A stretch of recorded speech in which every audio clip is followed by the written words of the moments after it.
Panoorin nyo ito mga idol dahil sa kanyang lakas kung saan tulog lahat ang mga tinatamaan. Sa bawat laban may ambulansya ng nakaabang. Dahil dito pinagbintangan siyang may anting-anting.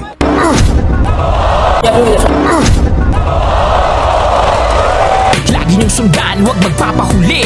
Pag-usapan ni bakbakan. Hindi ito simpleng lakas. Ito ay kwento ng isang suntok na kayang magpatulog ng kalaban.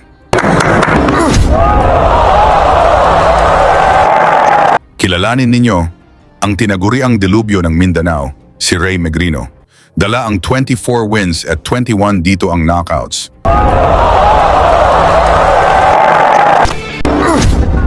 Tubong Misamis Occidental. Payat ang katawan, may taas na 5 talampakan at 6 na pulgada. Sa unang tingin, wala kang aakalain, kaya madalas siyang maliitin. Minsan binabastos pa bago magsimula ang laban. Del Sol, Philippines! Pero isang suntok lang, nagbabago ang lahat. Sa payat niyang katawan, may lakas na hindi maipaliwanag. Isang tama at nawawala ang ulirat ng kalaban.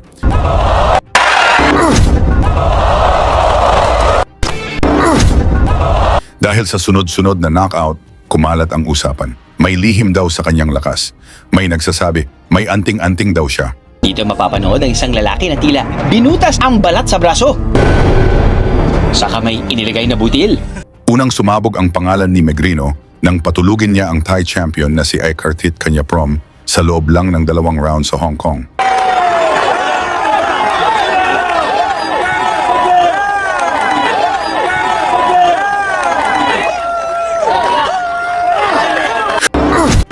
Isang malinis na suntok, isang bagsak, hindi na nakabangon. Nagulat ang lahat. May ilan pang nagsabi, mas mabigat pa raw ang suntok niya kaysa kay Manny Pacquiao. Dahil sa ingay ng panalong iyon, napansin siya ng mga promoter at agad siyang binigyan ng mas malaking laban.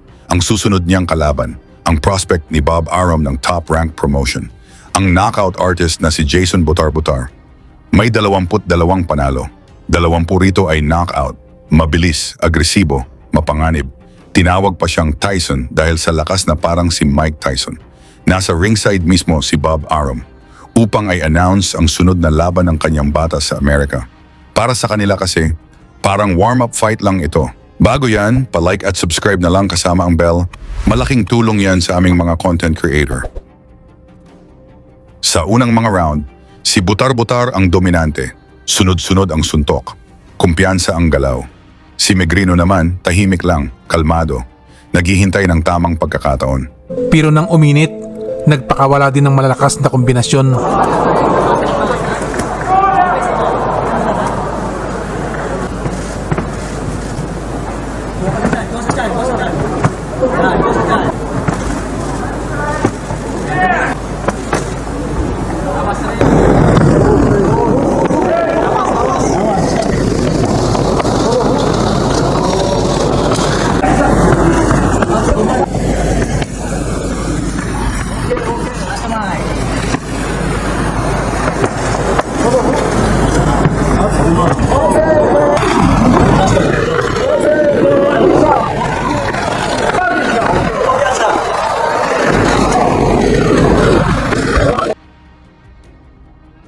Sa ikalawang round, relax na si Bob Arum. Maganda ang pinakitang patama ng kanyang bata, habang si Megrino matyaga na nag-aabang ng pagkakataon upang tapusin ang laban.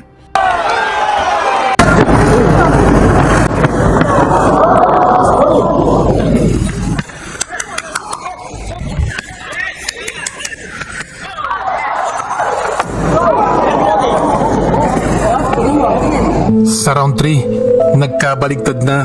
Si Megrino na ang umat.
Pagdating ng ikatlong round, lamang nasa puntos si Butar-Butar.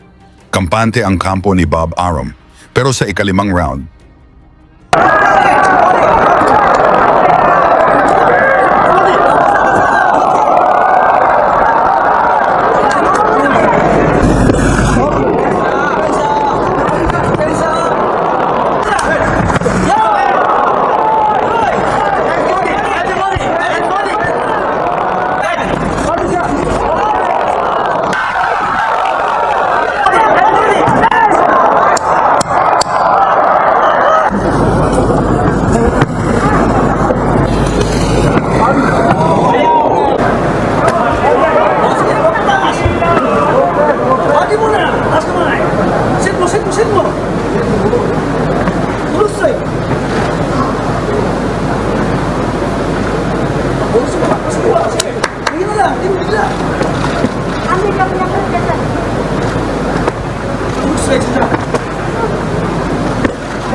tuloy pa rin ang agresibong estilo ni Tyson dito sa round 4. Gusto talagang pasikatan si Bob Arum.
Kampante ang kampo ni Tyson. Akala nila kontrolado na nila ang laban. Tila ba nakalimutan na nila ang lakas ni Megrino na sa isang suntok lang magbago ang lahat.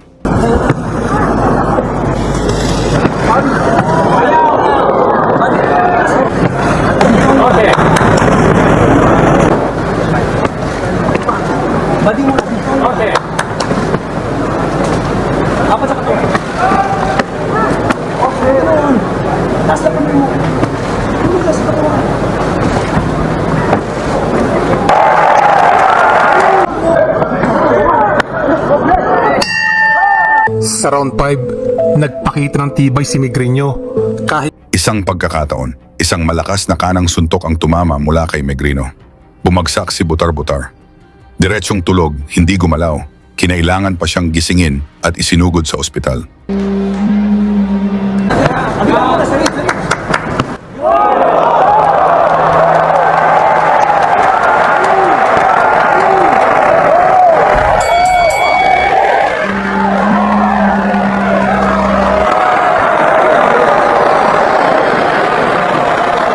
Tahimik ang buong arena at si Bob Arum tumayo at lumayas na walang paalam. Isang brutal na knockout win para kay Ray Megrino. At mula noon, kumalat ang balita na ang payat na si Megrino ay may anting-anting. Ano naman sa palagay nyo, may anting-anting ba talaga si Megrino? O talagang malakas lang? Ikomento nyo na lang ang sagot kasama na rin ang inyong lugar para malaman natin saan umabot ang suporta ng mga Pinoy sa ating mga boxers. Lagi niyong sundan, huwag magpapahuli. Pag-usapan ni bakbakan, balita niya at laban. Mga Pinoy na di nagpapagapi. Salamat sa mga suporta na lagi nandyan.